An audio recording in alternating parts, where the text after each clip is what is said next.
我自小學時代咧已經係一個標準嘅車迷嚟㗎啦，但係嗰時咧相當之無知，一直咧都以為汽車嘅 engine 咧淨可以擺喺車頭嘅啫。但係從報章雜誌度見到咧，有一部車咧 engine 咧可以擺喺中間座椅後邊嘅，而且呢個車嘅車門咧非常之特別，有兩個好大嘅窿。我細個咧以為咧嗰兩個窿咧真係可以發射飛彈，後尾先知佢係法拉利。而我嘅法拉利嘅啟蒙老師咧就係由呢部308 GTB 開始。點啊？發完你嘅兒時夢未啊？究竟我哋今日試咩車啊？我咪講得好感動先。嗱，我哋今日試嘅車咧，同呢部一樣有關係，依然係用 V8 嘅 engine 最新款，過嚟睇下啦。邊部啊？講埋嚟聽下啦。F8 Tributor。咁你咁多口水，快啲行啦！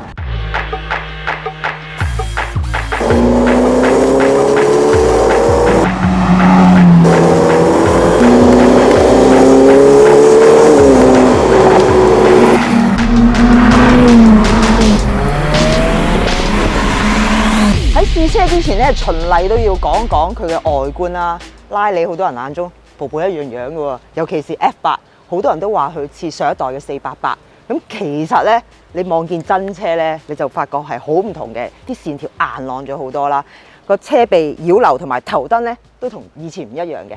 但係作為車迷咧，其實488同 F8咧好容易分嘅，啲線條咧硬朗咗好多。但係咧有啲得意嘅地方咧，係廠方好強調就係佢嘅氣流效應啦。留意下呢個車臂部分咧，多咗個窿，佢叫做 S 得，源於488 Pista 嘅。頭燈下邊咧，亦都多咗個入風口貨制動嘅。我個人咧最中意，你過嚟側邊睇下，係呢個引擎嘅入風口咧大咗好多，有型咗好多。車尾亦都有一啲地方係改良咗嘅。車底咧有3塊可以控制嘅翼片啦，令到呢架車咧嗰個前軸嘅下壓力咧係提升咗15%，後軸嘅下壓力咧係多咗25%，而成架車嘅空氣動力學咧係比起488咧多咗10%。我自己咧就最中意呢個4元尾燈，好靚嘅。識貨啊！你知唔知呢架車叫 Tributor 啦，即係 tribute 嘅意思啦，致敬啦。咁呢4盞尾燈咧就係一啲致敬嘅點子嚟嘅。咁你當然未必知道啦。如果你睇翻過往嘅 V8 車係308啦、328啦、3R5啦、F40啦、288 GTO 咧，都係有呢個4元燈嘅。呢個車咧就係將呢啲咁嘅經典元素咧重現喺 F8 Tributor 嗰度。仲有一樣嘢啊，呢塊引擎冚咧都有致敬嘅元素。知唔知向邊嘅車致敬啊？我知 F40，好似好醒咁。咁你知唔知呢塊咁嘅透明嘢係咩物料啊？膠咯，但係 V8 引擎咁熱，頂得住咩嚇？膠你個頭，呢個叫 Lexan，係一啲好高級嘅材料啦，防熱防爆。以前嘅 F40咧都係用呢種物料。唔好打佢啦，冇問題嘅。咁講到個車廂佈局啦，感覺咧其實咧即係同488都幾似，不過我知有啲嘢唔同咗嘅，軚環啦、冷氣風口啦，同埋呢個波箱槽。答啱一半啦，係軚環係新嘅設計嚟嘅，其實咧佢比488咧個直徑再細啲啦。冷氣出風口咧由原本嘅三角形變成圓形啦。我個人咧就好欣賞拉里個波箱槽設計，依3粒掣咧懸空喺度，哇！成件藝術品咁非常之靚。咁我哋坐緊嘅座椅咧，其實都係新嘅設計，有電動嘅功能啦。但係如果用家咧要求更高嘅話咧，佢有個 option 叫地通啦先，咁啊一格一格嘅。嗱，呢張個包身感咧更強，但係咧就變咗係手動嘅。有一樣嘢我發覺唔係幾好，咩咧？我發覺咧佢冇化妝鏡啊，司機位冇化妝鏡。我呢邊有啊，冇錯，就係得嗰邊有。女人都揸得啦呢部車，唔該整翻塊化妝鏡喺司機位啦。邊有女人未化完妝上車㗎？你化完妝上車咪冇問題咯。冇裝，冇咁多，講咁多啦，開車。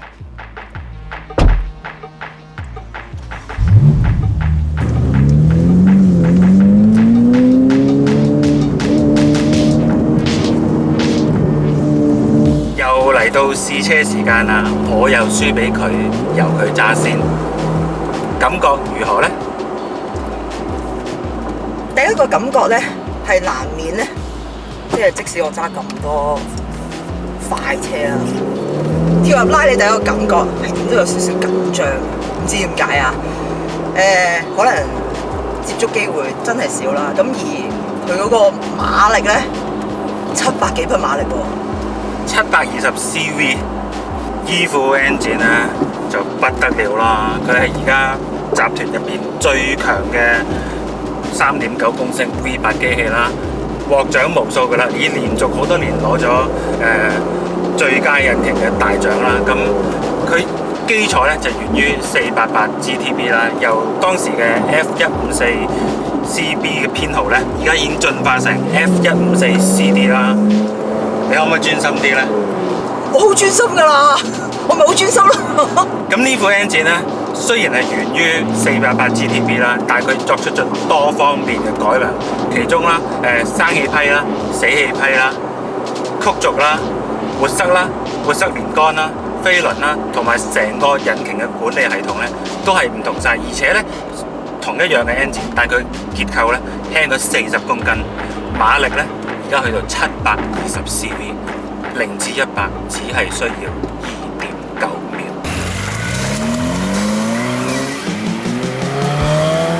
話時話，點解會用 CV 嘅咧？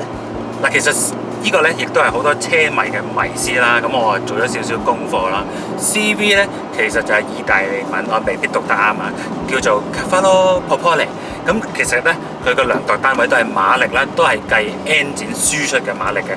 但係喺單位上邊咧，佢係同日本常用嘅 PS 咧，其實係一模一樣嘅。咁點解法拉利會用咧？第一，意大利就係忠於意大利嘅嘢啦。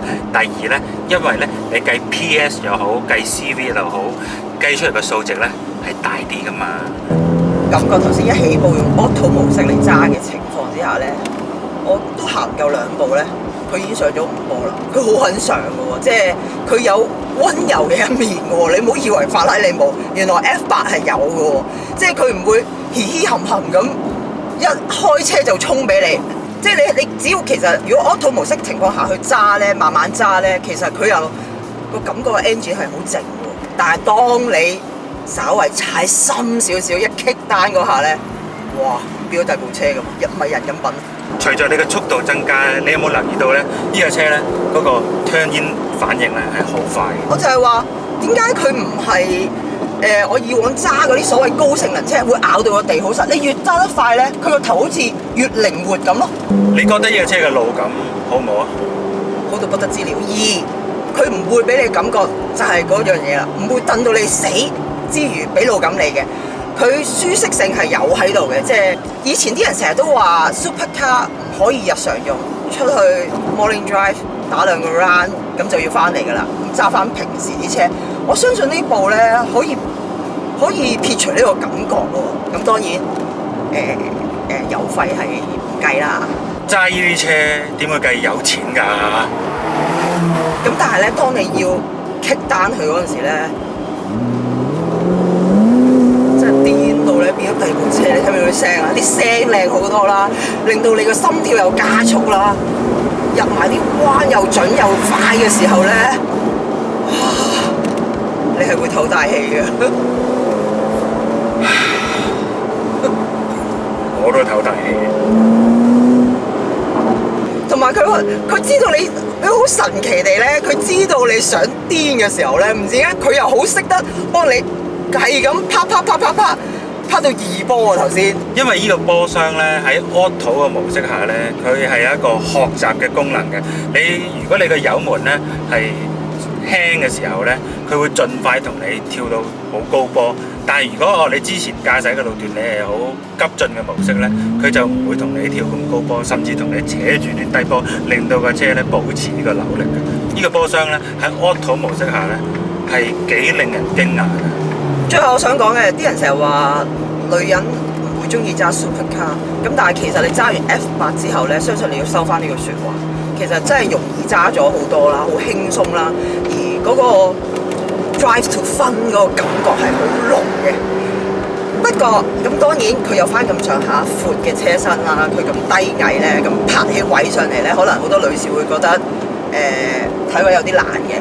好彩呢部加咗 option 有後拍鏡，個標板度一出嗰個後拍鏡咧，咁相信好多女士咧拍位都唔難應付㗎啦。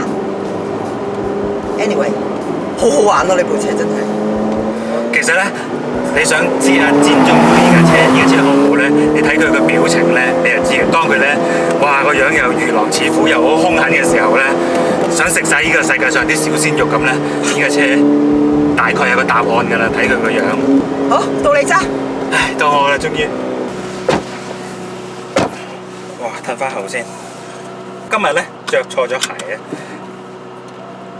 令到咧我個鞋頭咧同個中控台底咧好頂啊！咁所以咧揸呢啲跑車咧就真係着啲鞋咧要小心啲，着啲貼腳啲嘅會好啲。Pro 咯，一時大意。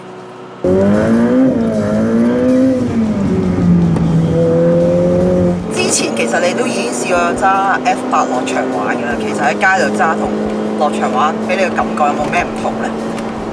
分別好大。第一喺香港揸咧，就真係要膽戰心驚啲啦，因為呢啲車真係好快，好容易變成被攝影嘅對象。咁我一路都好渴望，喂，究竟呢部車嚟到香港嗰個路況更差嘅時候，佢嘅表現會係點咧？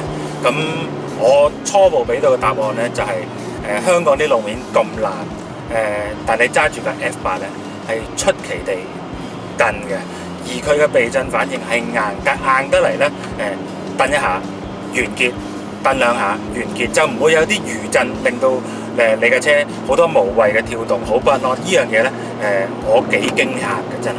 其次咧就係依架車咧，相比起佢嘅上代488咧。其實488我揸嘅時候咧，我係覺得佢好快，但係硬係有一種意猶未盡嘅感覺。譬如我唔中意佢啲咩咧，engine 聲唔夠激情啦。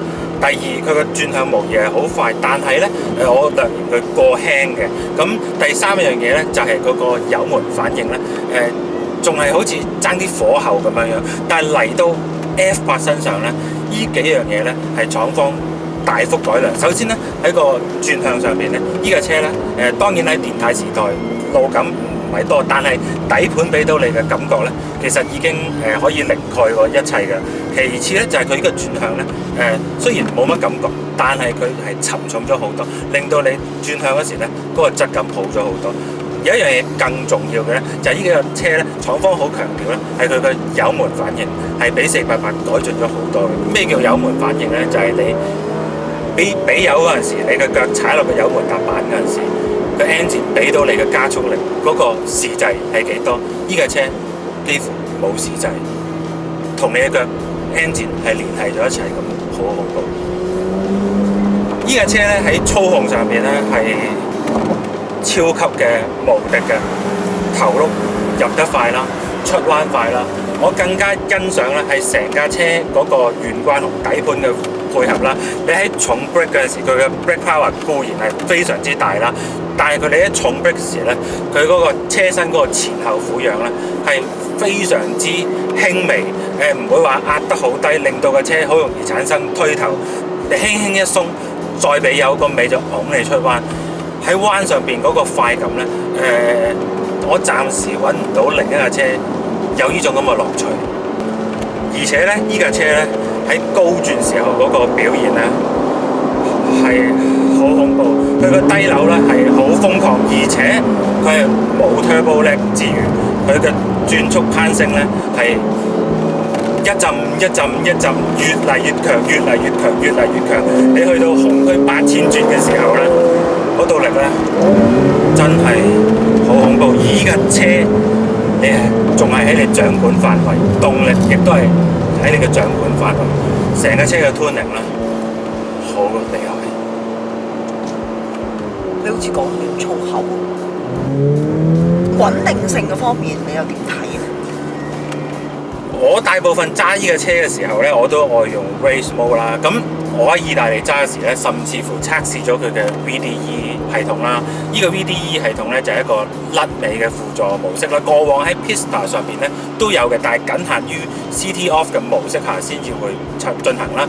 嚟到 F8 咧就已經進化成 VDE Plus 啦。除咗 City Off 模式下咧，喺 Race Mode 模式下咧，佢都會介入嘅。咁嘅好處係咩咧？當你嘅車出現咗 oversteer 嘅時候，甩嚟嘅時候咧，佢會透過後續兩邊嘅卡鉗咧，唔經唔覺咁幫你減慢左右兩邊嘅轉速，從而咧令到你嘅甩尾嘅過程咧會變得好順暢。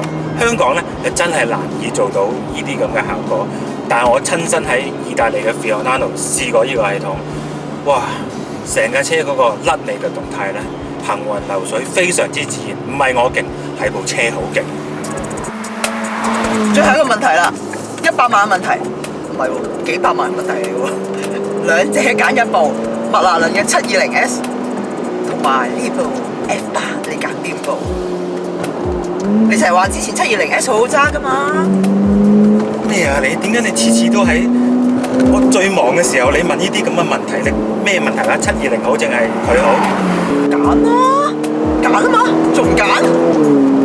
嗱，我喺意大利試完啦，香港試過720S 啦，香港再試一次 F8，我一路都有個迷思咧，就係呢兩部車究竟邊部好咧？因為720S 嘅操控同速度咧，都係令到我嚟到而家咧，我仲係好回味嘅。但係香港，我相信幾難作一個兩部車真係 A、B 對壘啦。如果你憑我嘅記憶咧，720係贏在整體嗰個平衡，同埋佢過往啲車冇咁好，呢部車令我有驚喜。而 F8 咧，令我驚喜嘅就係佢比488進步咗好多，而操控速度都極度兇狠。真係要揀，可唔可以要晒兩部先？都話100萬問題咯 ，A or B？ 好難揀，但係我揀 F8。真係一部嘅話，話晒點都係拉你，點都係拉你噶啦，冇得傾。縱使佢而家 F1 車隊表現冇，我都係中意法拉利。咁你要買 Benz 喎？唯一可以挑剔嘅咧，就係我覺得後聲咧，仲係爭啲啲，尤其是喺高轉嘅時候咧，冇咗過往 V8嗰種叫得咁凄厲、咁激情嘅。雖然廠方都 tune 得雄厚咗㗎啦，但係始終同 NA 458比咧，咁458咧係真係見得好。但係冇辦法啦，因為進入咗 Turbo 年代啦，同埋好多限制啦，而家嘅超跑咧的而且確比以前寧靜咗好多㗎啦。咁唯一方法嘅係改裝咯，不過我又唔太建議嘅。仲有第二個方法㗎，我扮俾你。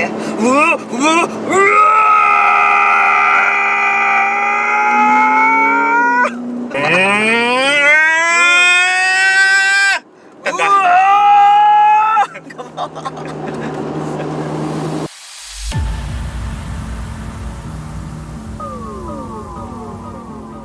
嗱，大家都先後揸完架 F8啦。阿 Jane，你作為女性，你點睇呢部車先？以往好多女士會好抗拒 Supercar 啦，因為覺得好難揸，要好有 hardcore、好有熱情、好有 passion 嘅人先會揸 Supercar 啦。咁但係試完今次 F8咧，我相信呢個距離咧係大大咁縮短咗嘅，近咗好多嘅，因為輕鬆啲啦、易揸啲啦、舒服啲啦。咁相信咧呢個距離咧會令到咧兩公婆之間嘅阻力細好多嘅。老公嗌買嘅時候咧，我相信我唔會抗拒啦，因為我揸得到啊嘛，係咪啊？我容易揸咗啊嘛 ，OK？ 咁而又好玩喎，你咧？你又點睇咧？我係覺得呢部車可唔可以揸多陣先啊？因為佢真係好正啊！咁佢你作為一部超級跑車啦，咁佢俾到你嘅外形啦、速度啦、性能上邊嘅滿足感咧，係大得好緊要。咁當然啦，喺眾多法拉利嘅型號入邊咧 ，F8咧唔係最勁嘅，仲有好多更高規格嘅型號。但係你作為一部中置引擎兩座位 V8 嘅跑車咧，佢嘅性能咧係比你預期嘅咧更高咯。咁佢個操控嘅速度係非常之有說服力。咁至於車價方面，430幾萬起，咁當然係離地㗎啦，唔係平民百姓買㗎啦。但係買呢啲咁嘅超級跑車呢，喺我嘅角度睇呢，從來就唔係計抵唔抵嘅。超級跑車冇抵唔抵嘅，講好嘅啫，同埋唔好嘅啫。而呢部車呢，我覺得非常之好。聽你咁講，大前提要有錢先咯，努力啲咯。咁大家幫手subscribe 我哋嘅YouTube channel 啦。等我哋有多啲錢，你就可以買 F8啦。好啊，買多部俾你。多謝晒。